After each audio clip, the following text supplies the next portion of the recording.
বন্ধুরা, তোমরা কেমন আছো? আশা করি আল্লাহ সবাইকে সুস্থ রাখছে, ভালো রাখছে। জাস্ট একটা গান্দা অভিজ্ঞতা শেয়ার করা।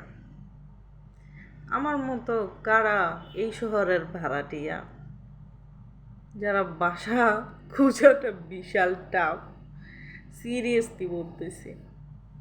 দুদিন ধরে আমি প্রচণ্ড টায়ার্ড হয়ে গেছি। তার উপরে যে বাসাগুলো, মানে কি বলবো, 10-12 হাজার টাকার মধ্যে এভরিথিং হয়ে যায়, সেই জায়গায় বাসা 2 রুমের বাসায় 14,000 টাকা।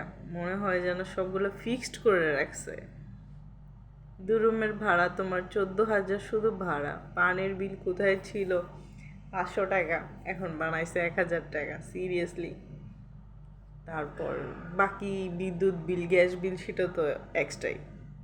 তাহলে ভাবনার বিষয়, আমাদের মতো মধ্যবিত্তদের কি হবে? জাস্ট 2 রুমের চিন্তা করলে 1 রুমের ভাড়া, জানো না বন্ধুরা, বাপরে, মানে 7,500 টাকা। চিন্তা করতে পারো, পানির বিল 1,000 টাকা, তারপরে গ্যাস বিল, লাইনের গ্যাস হলো তো জানোই 1,080 টাকা। তাহলে এখানে পড়ে যাচ্ছে, 1 রুমেই পড়ে যাচ্ছে দেখো 10,000 টাকা। ও মাই গড!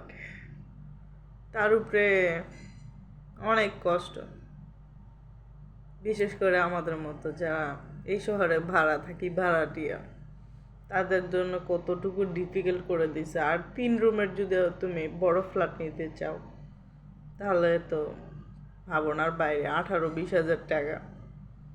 তো মানুষ বেতনই পায় কত? আমার না খুব অবাক হয়ে গেলাম।